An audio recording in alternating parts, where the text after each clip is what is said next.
ಒಂದು ಉದ್ದೇಶದಲ್ಲಿ ನೀವು ಈ ಥರ ಇನ್ಸ್ಪೈರ್ ಆಗಬೇಕು, ನೀವು ಒಂದು ಒಳ್ಳೆ ಸಂಸ್ಕಾರ, ಒಳ್ಳೆ ಸಂಗೀತ, ನೃತ್ಯ ಎಲ್ಲ ಕಲಿಬೇಕು ಅಂತ ಇವತ್ತು ನಿಮ್ಮ ಮುಂದೆ ಒಂದು ಮಕ್ಕಳು ಪ್ರದರ್ಶನ ಮಾಡ್ತಾರೆ. ಎಲ್ಲರೂ ನೋಡಕ್ಕೆ ರೆಡಿ ಇದ್ದೀರಾ?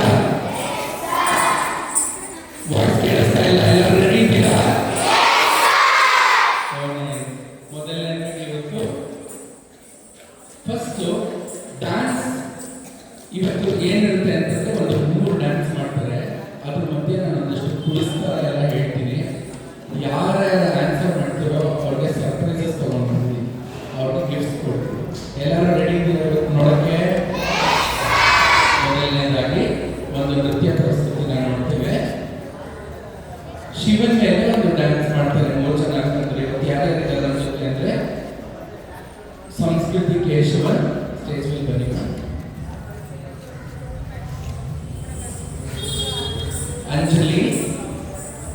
ಅಂಜಲಿ ಅಂತ ನಿಂತಂದ್ರೆ ಸರ್ಕಾರಿ ಶಾಲೆಯಲ್ಲಿ ಹೋಗಿ ಅವ್ರಿವಾಗ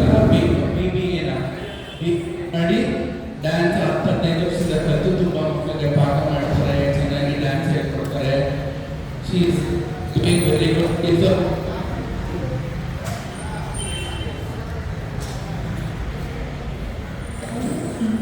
she is also from JSPS. Anjali ಅಕ್ಕ ನಮಸ್ತೆ. ಅಂಜಲಿ ಅಕ್ಕ ಹೇಳಿ ನಮಸ್ತೆ. We have Megha stage ಮೇಲೆ ಬನ್ನಿ. ಮೇಘಾ ಅಂತ ಕೂಡ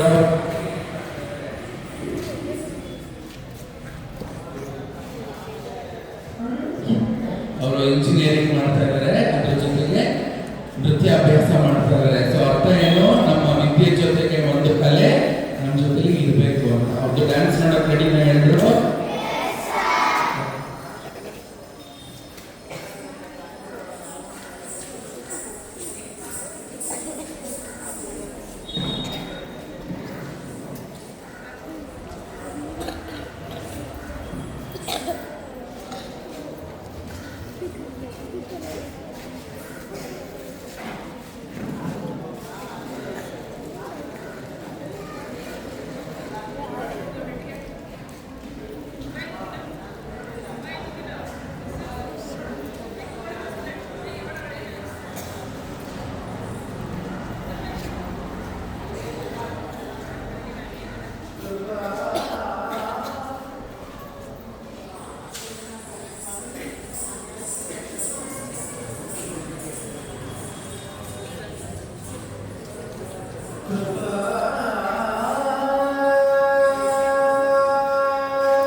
ಧನ್ಯವಾದಗಳು.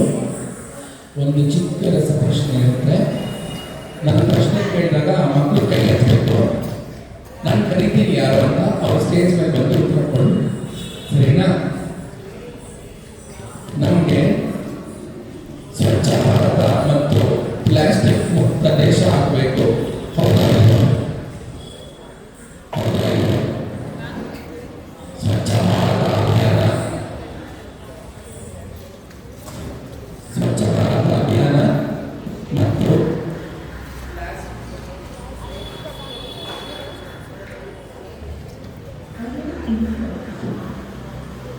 ಸ್ವಚ್ಛ ಭಾರತ ಅಭಿಯಾನ ಮತ್ತು ಪ್ಲಾಸ್ಟಿಕ್ ಮುಕ್ತ ಪ್ರದೇಶ, ಪ್ಲಾಸ್ಟಿಕ್ ಮುಕ್ತ ದೇಶ ಆಗಬೇಕು ಅಂದ್ರೆ ಏನ್ ಮಾಡಬೇಕು ಅನ್ನೋದು ಪ್ರಶ್ನೆ ಕೇಳ್ತೀನಿ. ಯಾವ ಮಕ್ಕಳು ಕೈ ಎತ್ತಿರೋ ಅವ್ರನ್ನ ಸ್ಟೇಜ್ ಮೇಲೆ ಕರೀತೀನಿ. ಸರಿನಾ? ಮೊದಲನೇ ಪ್ರಶ್ನೆ, ಸ್ವಚ್ಛ ಭಾರತ ಅಭಿಯಾನ ಅಧಿಕೃತವಾಗಿ ಯಾವ ಮಹಾಪುರುಷನ ಜನ್ಮದಿನದಂದು ಆರಂಭವಾಯಿತು? ಯಾರ ಉತ್ತರ? ಯಾರ ಒಂದು ಜನ್ಮದಿನದಿಂದ Swachh Bharat Abhiyan to keep the nation clean? ಯಾರು ಉತ್ತರ ಗೊತ್ತು? ಕೈ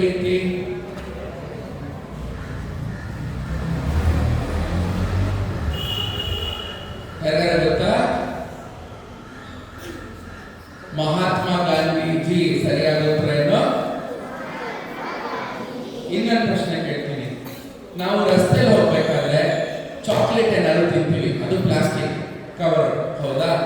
ಅದನ್ನ ಏನ್ ಮಾಡಬೇಕು?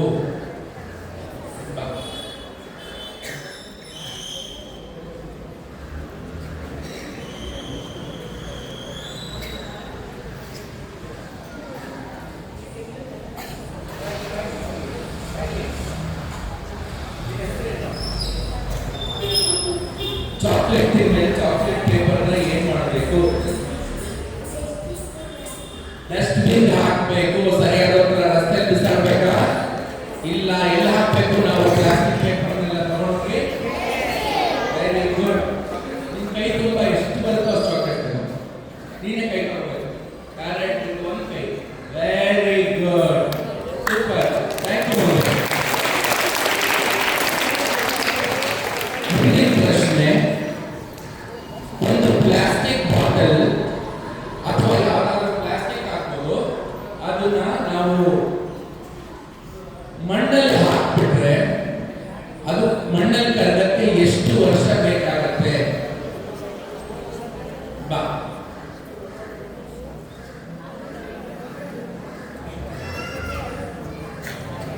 ನಿನ್ನ ಹೆಸರೇನು? ಪ್ರಮೋದ್. ಉತ್ತರ ಏನು? ಒಂದು ಪ್ಲಾಸ್ಟಿಕ್ ಏನಾದ್ರು ಮಣ್ಣಲ್ಲಿ ಇದ್ರೆ ಅದು ಮಣ್ಣಲ್ಲಿ ಕರಗಕ್ಕೆ ಎಷ್ಟು ವರ್ಷಗಳು ಬೇಕಾಗುತ್ತೆ? ಕರಗಬೇಕು ಅಂದ್ರೆ ಎಷ್ಟು ವರ್ಷ ಬೇಕಾಗುತ್ತೆ? ಖಂಡಿತ 1000 ವರ್ಷಕ್ಕೂ ಹೆಚ್ಚು ಬೇಕಾಗುತ್ತೆ ಪ್ಲಾಸ್ಟಿಕ್ ಕರಗಕ್ಕೆ. ಸರಿಯಾದ ಉತ್ತರ.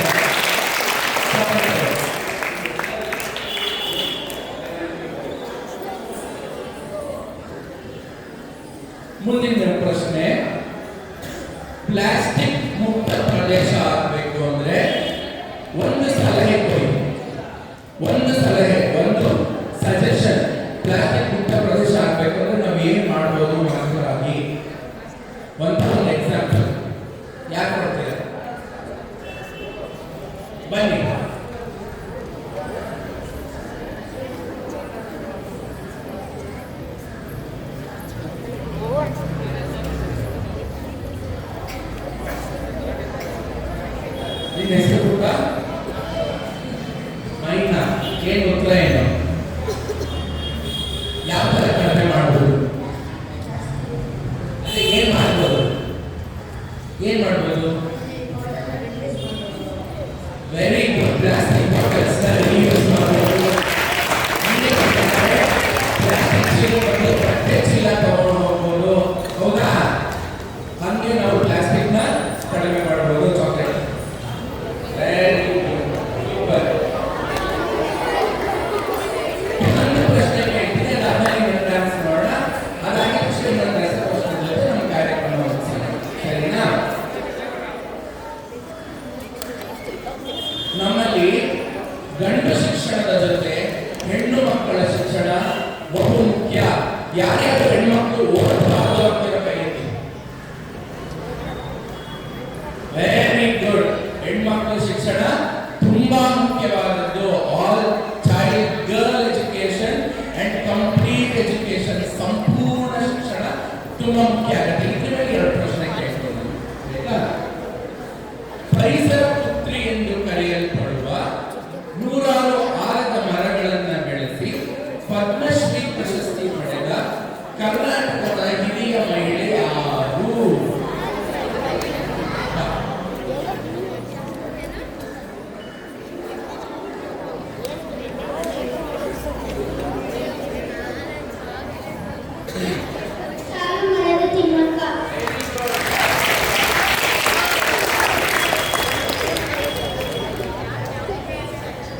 ಇನ್ನೊಂದು ಪ್ರಶ್ನೆ, ಕರ್ನಾಟಕದ ಯಾವ ವೀರ ಮಹಿಳೆ ಬ್ರಿಟಿಷರ ವಿರುದ್ಧ ಹೋರಾಡಿ ಮೊದಲ ರಾಣಿಯರಲ್ಲಿ ಒಬ್ಬರಾದರು? ಇದಾಯ್ತಲ್ವಾ? ಬೇರೆ ಮಕ್ಕಳು ಬಾ.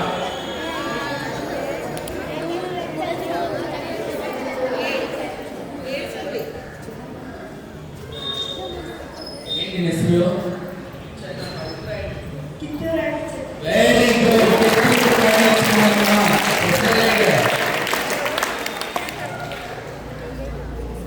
Very good. ಒಂದೇ ಒಂದು ಎರಡೇ 2 ನಿಮಿಷದ ನೃತ್ಯ ನೋಡಿ ಇವತ್ತಿನ ಕಾರ್ಯಕ್ರಮ ಮುಗಿಸೋಣ. ಸರಿನಾ?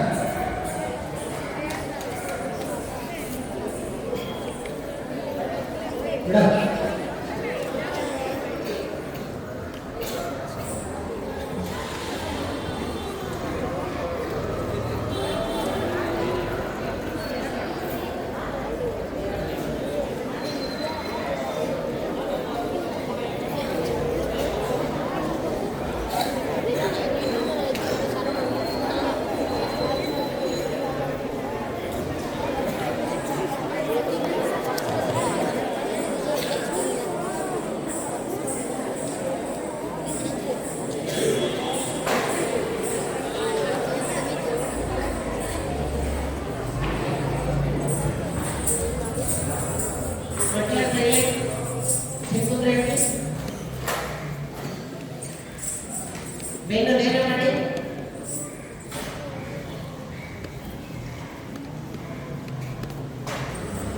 ಎಲ್ಲರೂ ಸ್ಟೇಜ್ ಕಡೆ ಬೆನ್ನ ಮಾಡಿ.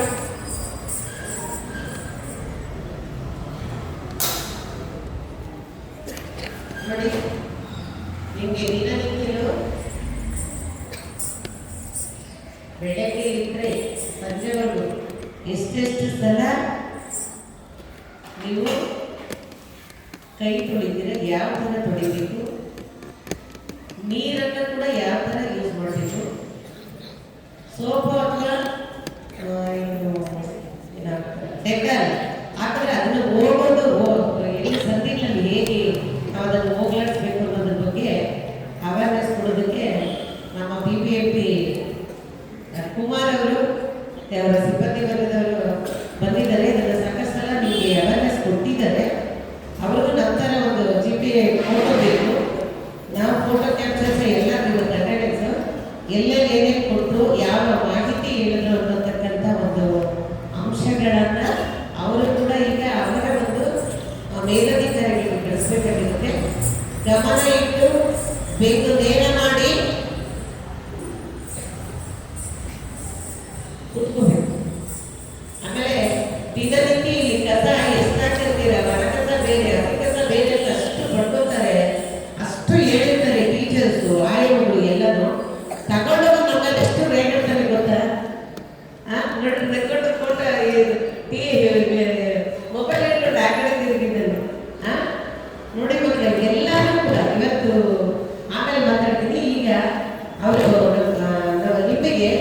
ಒಂದು ಉತ್ತಮ ಸಲಹೆಗಳನ್ನು ನೀಡೋದಕ್ಕೆ ಬಂದಿದ್ದಾರೆ.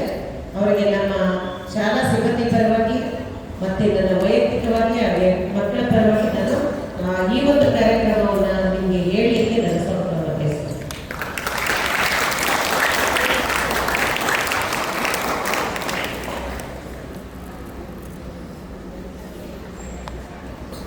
ಎಲ್ಲರಿಗೂ ನಮಸ್ಕಾರಗಳು. ನಾವು ಬಿಬಿಎಂಪಿ ವತಿಯಿಂದ ನಿಮ್ಮಗಳಿಗೆ ಹ್ಯಾಂಡ್ ವಾಶ್ ಮಾಡುವುದರ ವಿಧಾನಗಳು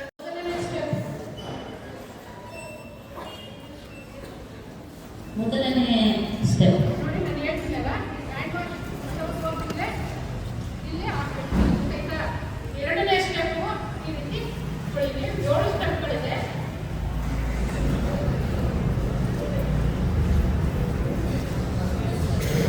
ನಾನು ಮಾಡ್ತಾ ಗೊತ್ತಿದೆಯಾ? ಮೊದಲನೇ ಸೋಪ್ ಹಾಕಬೇಕು, ಹ್ಯಾಂಡ್ ವಾಶ್ ಹಾಕ್ತೀವಲ್ವಾ? ಮೊದಲನೇ ಸ್ಟೆಪ್ಪು. ಎರಡು ಉದ್ಬೇಕು ರಬ್ ಮಾಡ್ಕೋಬೇಕು, ಕೈ ಇದೆ ಅದೇ ಮುಂದೆ ಭಾಗ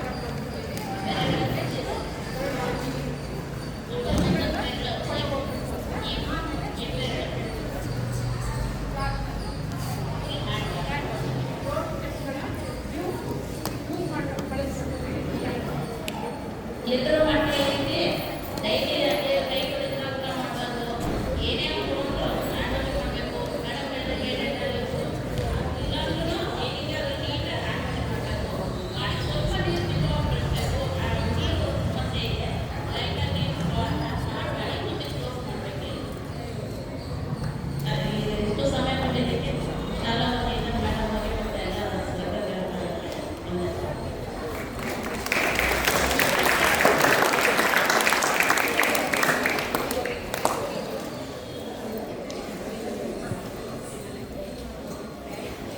ಸುಮಾರು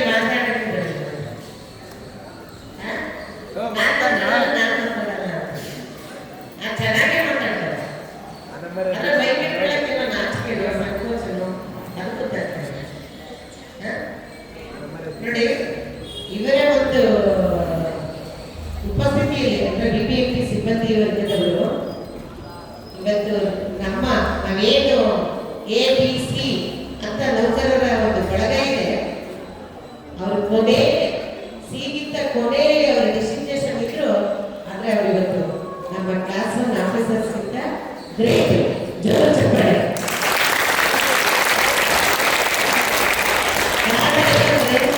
ನಿಮಗೆ ಗೊತ್ತಿದೆ, ನನಗೆ ಬರ್ತಾ ಇದೆ, ನಿಜವಾಗ್ಲೂ ಸುಳ್ಳಲ್ಲ. ಅವರ ಯಾವುದೋ ಒಂದು ರಸ್ತೆಯಲ್ಲಿ ಎಲ್ಲ ಮಿಕ್ಸ್ ಮಾಡಿದ್ದಾರೆ. ನೀನೆತ್ತೋ ಅಂತಾರೆ, ಅದು ಎತ್ತಕ್ಕೆ ಆಗ್ತಾ ಇಲ್ಲ. ಆ ಥರ ಅದು ಹೇಳ್ಬಾರ್ದು ಅಂತ ಗಲ್ಲಿಸಿರ್ಲಿಲ್ಲ ಹಾಕಿರ್ತಾರೆ. ಆದರೆ ಅದನ್ನ ಯಾವುದೇ ರೀತಿ ಸಂಕೋಚ ಇಲ್ಲದೆ ಒಂದೊಂದ್ಸಲ ಗ್ಲೌಸ್ ಹಾಕಿರಲ್ಲ ಅವರು. ಅಂತಹ ಸ್ಥಿತಿಯಲ್ಲಿ ಅವರು ಕಸವನ್ನ ಅವರು ತಗೊಂಡು ಹೋಗ್ತಾರೆ. ಅಂದರೆ ನಾವು ಯಾವತ್ತೂ ಚಿರಋಣಿಗಳೇ ಆ ಒಂದು ಸಿಬ್ಬಂದಿ ಬಳಸಿದ್ದಾರೆ. ಅರ್ಥ ಆಯ್ತಾ? ಈಗ ನಾವು ಬಿಬಿಎಂಪಿ ವರ್ಕ್ ಮಾಡ್ತಾ ಇದ್ದೀವಿ. ಏನು ವರ್ಕ್ ಮಾಡ್ತಾ ಇದ್ದೀವಿ? BMO ಕೆಲಸ ಮಾಡ್ತೀವಿ, ಸರ್ಕಸ್ ವರ್ಕ್ ಮಾಡ್ತೀವಿ, GBA ಬಂದಲ್ಲಿ ಬೇರೆ ಕೆಲಸಗಳು ಮಾಡ್ತೀವಿ. ಅದು ನಮಗೆ ಅದಕ್ಕೆ ಅನ್ವಯಿಸತಕ್ಕಂಥ ವರ್ಕನ್ನು ನಾವು ಅಲ್ಲಿ ಮಾಡ್ತೀವಿ. ಇಲ್ಲಿ ಆಯ್ಕೆ ಮಾಡಿ ಇಲ್ಲಿ ಹಂಚಿಕೆ ಆದ ಕೆಲಸವನ್ನು ಇವರು ಮಾಡ್ತಾರೆ. ಎಷ್ಟೊಂದು ಸಲ ಮೇಡಮ್ ಅಸಿಂಗಸ ಬೇರೆ ಮಾಡಕ್ಕೇಳಿ ನಾವು ತಗೊಂಡಕ್ಕೆಲ್ಲ ಮೇಡಮ್ ಅಂತ ರಾಜು ನಾನು ಏನು ತಿಳ್ಕೊಬೇಡಿ ಮೇಡಮ್, ನನ್ನ ಬಾಗಿಲ್ಲ ಮೇಡಮ್ ಅಂತ ಇದು ಚೀಲ ಬಿಟ್ಟೆ ಹೋಗ್ತಾರೆ. ಕಣ್ಣ ಬೇಡ ಬೇಜಾರು ಮಾಡ್ಕೊಬೇಡ, ನಾಳೆಯಿಂದ ಬೇರೆ ಬೇರೆ ಆಗ್ತೀನಪ್ಪ, ನಾಳೆಯಿಂದ ಬೇರೆ ಬೇರೆ ಮಾಡಿಸ್ತೀನಿ ಅಂತ. ಮತ್ತೆ ಒಂದು 5 ಹಚ್ಚಿಲ್ಲ ಹಾಗೆ ಇದೆ. ನನ್ನಮ್ಮ ಏನು ಅಡುಗೆ ಸಿಬ್ಬಂದಿ ಅವ್ರಿಗೆ ಬೇರೆ ಹಾಕಿ ಬೇರೆ ಹಾಕೋದು ನೀವು ಇಷ್ಟೇ ಮಾತ್ರ. ನಿಮ್ಮದು ಬಾಳೆಹಣ್ಣು ಹೋಗ್ತದೆ, ಆ ಚಿಕ್ಕ ಏನಿಲ್ಲ ಹಾಕಿಸ್ತೀವಿ, ಅಲ್ಲ ಹಾಕಿಸ್ಬೇಡಿ, ಅಲ್ಲ ಹಾಕಿಸ್ ಟೀಚರ್ಸ್ಗೆಲ್ಲ ಹೇಳ್ತೀನಿ, ಅಲ್ಲ ತಿನ್ನಿಸ್ಬೇಡಿ ಅಂತ. ಯಾಕೆ ಇಲ್ಲೇ ತಿನ್ನಿಸ್ತೀವಿ ಅಂದ್ರೆ ಅವ್ರಿಗೆ ಕಷ್ಟ ಆಗುತ್ತೆ. ಮತ್ತೆ ನಾವು ಈ ಕಸ ಎತ್ತಿಸ್ಲಿಕ್ಕೆ ನನಗೆ ಕಷ್ಟ ಆಗುತ್ತೆ. ನಮ್ಮ ECO ನಮ್ಮ ಇಲಾಖೆಯವರು ನನ್ನನ್ನೇ ಬೇಕಾದ್ರೆ ಹೇಳ್ತಾರೆ. ಯಾಕೆಂದ್ರೆ ಇವತ್ತು ಹೆಡ್ ಮಾಸ್ಟರ್ ಕಸ ಮುಗಿಸ್ಲೇಬೇಕು, ತೀರ ಯಾರು ಬರಲಿಲ್ಲ ವಾಶ್ ತೊಳಿಬೇಕು. ಆ ಪರಿಸ್ಥಿತಿಯಲ್ಲಿ ಇಲಾಖೆ ಇರೋದು. ನಿಮ್ಗೆ ಎಷ್ಟು ಹೇಳಿರ್ತೀವಿ ಬೇಡ ಅಲ್ಲಿ ಹಾಕ್ಬೇಡಿ ಆ ಕಡೆ ಅಂತ. ಅವರು ರೆಡಿ ಇಟ್ಟಿಟ್ಟು ತಗೊಂಡ ಗಾಡಿಯಲ್ಲಿ ಹಾಕ್ತಾರೆ. ನಾವೇ ರೆಡಿ ಮಾಡಿ ಇದು ಮಾಡೋಣ ಸುಲಭ. ಇಲ್ಲ ಅವ್ರು ಅಷ್ಟು ಎಲ್ಲ ತಗೊಂಡು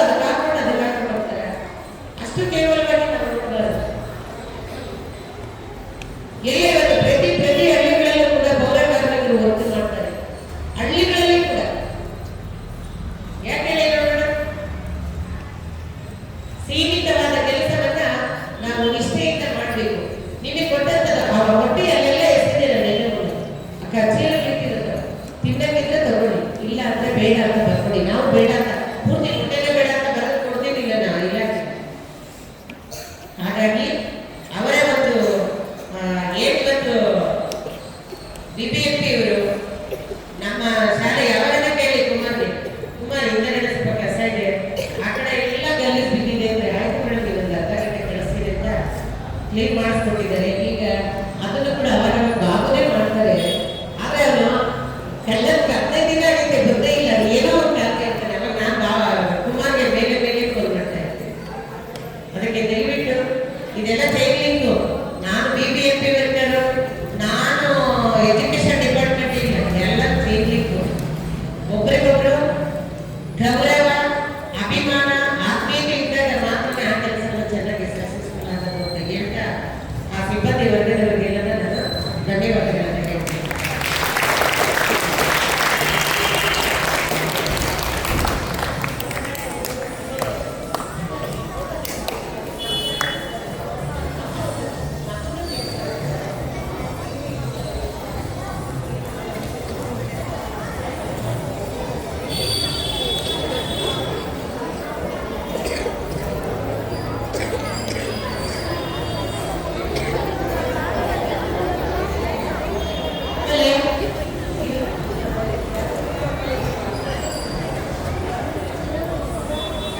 ನೋಡಿ ಇವರು ಮಕ್ಕಳ ಹೆಣ್ಣು ಬೇರೆ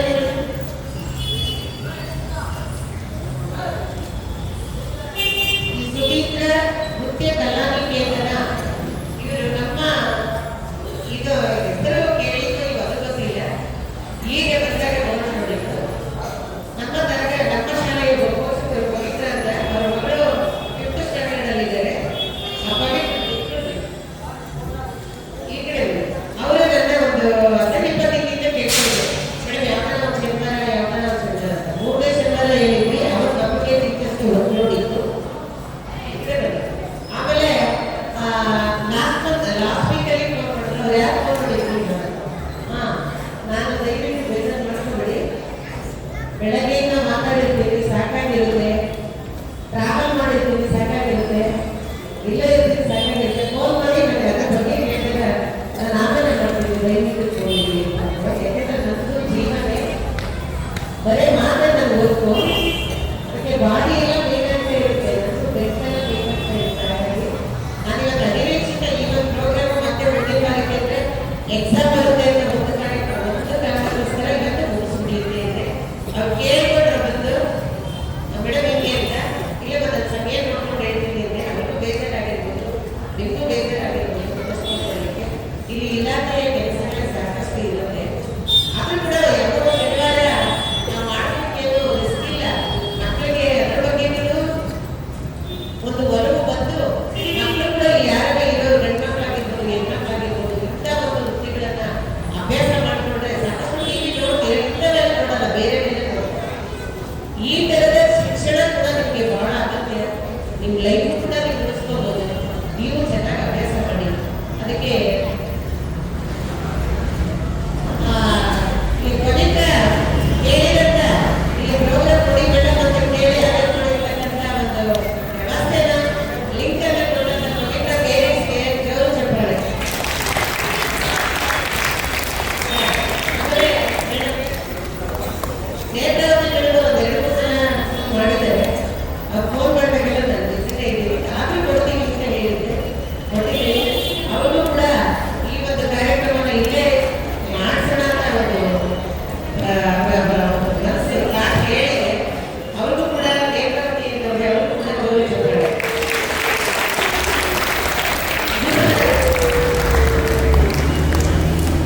ಶಿಕ್ಷಕರಿಗೆ ಕೊನೆಯದಾಗಿ ಹೇಳ್ತೀನಿ, ಶಿಕ್ಷಕರು ಅಂದ್ರೆ ಈ ಒಂದು ವೃತ್ತಿಗೆ ಶಿಕ್ಷಕರು, ವಿಶೇಷ ಶಿಕ್ಷಕರು, ಸಂಗೀತ ಶಿಕ್ಷಕರನ್ನ ಸಂಗೀತ ಶಿಕ್ಷಕರು ಅಂತೀವಿ, ಡ್ರಾಯಿಂಗ್ ಶಿಕ್ಷಕರನ್ನ ಡ್ರಾಯಿಂಗ್, ಚಿತ್ರಕಲಾ ಶಿಕ್ಷಕರು ಅಂತೀವಿ. ಇವರು ಕೂಡ ಭರತನಾಟ್ಯದ ಒಂದು ಕಲಿಕೆಯನ್ನ ಕಲಿಸ್ತಕ್ಕಂಥ ಭರತನಾಟ್ಯ ಶಿಕ್ಷಕರು.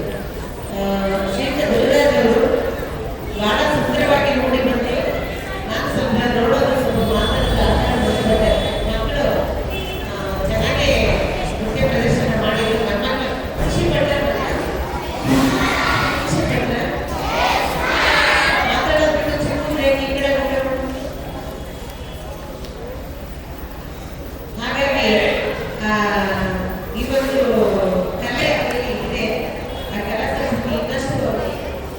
ಸ್ಪೇಸ್ ಕೊಡಲಿ ಅಂತ ನಾನು ವೈಯಕ್ತಿಕವಾಗಿ ನಾವು ಎಲ್ಲ ಮಕ್ಕಳ ಪರವಾಗಿ ಧನ್ಯವಾದಗಳನ್ನ ಅರ್ಪಿಸ್ತೇನೆ. ಜೋರಾಗಿ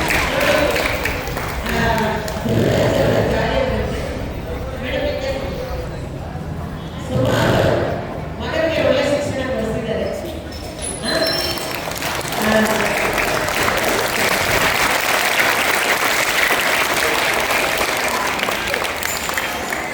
ಈ ಪ್ರಪಂಚದಲ್ಲಿ ನಾನಿಲ್ಲಿ ಇಬ್ಬರಿಗೆ ಎರಡು ಹೆಚ್ಚೆ ಜಾಗ ಕೊಟ್ಟಿದ್ದಾರೆ ಅಂದ್ರೆ ಅದು ಅಮ್ಮ ಅಪ್ಪ. ಅಮ್ಮನ ಬೆಳಲು ಅಪ್ಪನ ಪ್ರೀತಿ. ಹಾಗಾಗಿ ಅಮ್ಮ ಒಳ್ಳೆ ಶಿಕ್ಷಣ ಕೊಡಿಸಿದ್ದಾರೆ, ಅವ್ರ ತಾಯಿಗಳು ಜೋಡಿಸಿದ್ದಾರೆ. ಹಾಗೆ ಈ 7 ಜನ ಮಕ್ಕಳು ಬೇಗ ನೋಡಿ, ವೇದ, ಸ್ತುತಿ ಮತ್ತೆ ಅಂಜಲಿ, ಈ 3 ಜನ ವಿದ್ಯಾರ್ಥಿಗಳು ತಮ್ಮ ಜೀವನೋಪಾಯದ ಶಿಕ್ಷಣದ ಜೊತೆಗೆ ಜೀವನೋಪಾಯ ಅಂದ್ರೆ ಏನು ಅಂತ ಯಾಕೆ ಹೇಳ್ತೀರಾ? ಬದುಕು ಕಟ್ಟಿಕೊಳ್ಳೋಕೆ ಶಿಕ್ಷಣನೂ ಇದೆ ಅಂತ ಹೇಳಿದ್ರಾಗಲೇ ಹೆಸರು ಇಂಜಿನಿಯರಿಂಗ್ ಏನ್ ಮಾಡ್ತಾ ಇದ್ರು, ನೀವು ಕೆಲಸ ಮಾಡ್ತಿದ್ದೀರ BBA. ಇವರು BBA ಓದ್ತಾ ಇದ್ದಾರೆ, ಅವರು ಇಂಜಿನಿಯರಿಂಗ್ ಮಾಡ್ತಿದ್ದಾರೆ, ಮತ್ತಿಬ್ಬರು ಕೆಲಸ ಮಾಡ್ತಿದ್ದಾರೆ. ಅಂದ್ರೆ ಅವ್ರು ಏನೋ ಒಂದು ಡ್ಯೂಟಿಗೆ ಹೋಗ್ತಿದ್ದಾರೆ. ಈ ಮಕ್ಕಳು ಈ ಒಂದು ಆ ಕೆಲಸದ ಜೊತೆಲಿ ಈ ಒಂದು ಕಲೆಯನ್ನ ಇಟ್ಕೊಂಡಿದ್ದಾರೆ. ಅವರಿಗೆ ಭಗವಂತ ಇನ್ನಷ್ಟು ಚೆನ್ನಾಗಿ ಕಲಾ ಪ್ರದರ್ಶನ ಮಾಡಬೇಕಂತ ವೇದಿಕೆಗಳು ಸಿಗಲಿ, ಕೈ ಸಿಗಲಿ. ಹಾಗೇನೆ ಅವರ ಬದುಕು ಕೂಡ ಒಂದು